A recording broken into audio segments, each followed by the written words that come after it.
il faut qu'on s'asseye un peu et on se dise certaines vérités. Je dis, il y a certaines personnes...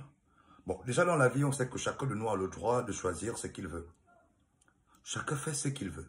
Surtout en termes de métier, de travail et autres, tu choisis le taf que toi-même tu veux, tu sens que ouais, tu te sens bien dans ce domaine.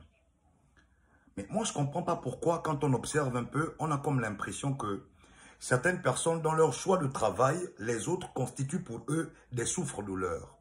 Mais c'est pas cool. C'est pas gentil.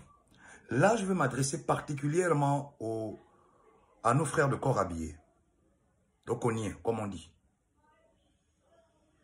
Moi, je ne comprends pas, les gars. C'est vous-même qui avez choisi ce travail-là. C'est vous-même qui avez choisi d'aller faire vos formations de police, vos formations militaires et autres, là, l'armée.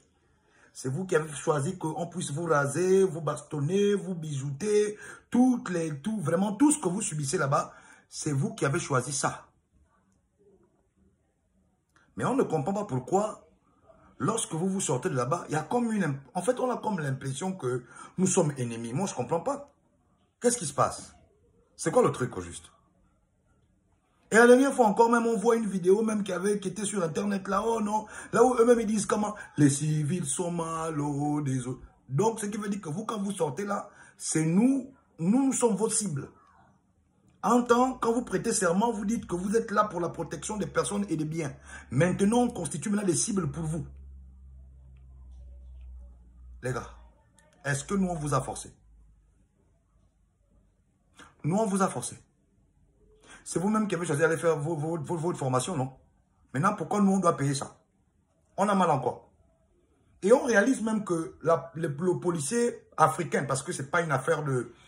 C'est pas une affaire de Gabonais seulement, hein, le système de mettre quelque chose dans le chapeau du chef, là. Oui, de mettre un petit billet dans le chapeau du chef, là. Ce n'est pas une pratique exclusivement gabonaise, non. C'est les Africains en général, c'est le policier africain qui est comme ça. Alors, donc, en plus de ça, d'abord, puisque vous-même, vous avez déjà mis cette loi, c'est une loi personnelle. Je crois que c'est même pas écrit dans un bout de papier. C'est écrit dans aucune loi légale. Non, ça, c'est vous-même qui avez fait ça entre vous que non, il faut toujours donner un petit billet, mettre un petit billet dans le chapeau du chef. Ça, là, on a compris. Mais on ne comprend pas pourquoi vous allez remarquer que nos forces de l'ordre ne font jamais dans la prévention des infractions. Je dis bien jamais. Chez le white, le policier, il est capable de venir te dire, monsieur, vous ne stationnez pas ici parce que cet endroit est réservé, exemple, pour les handicapés ou X ou Y, on ne stationne pas ici. Chez nous, le policier se cache. Il attend que tu viennes stationner pour ensuite venir te donner la contravention ou te faire payer de l'argent. Les gars, moi, je ne comprends pas. Pourquoi tant de haine? Nous, on n'était pas là quand vous avez décidé d'aller à l'armée. Arrêtez ça. Oh, arrêtez ça. Vous embêtez. Regarde-moi ça. Tout le temps.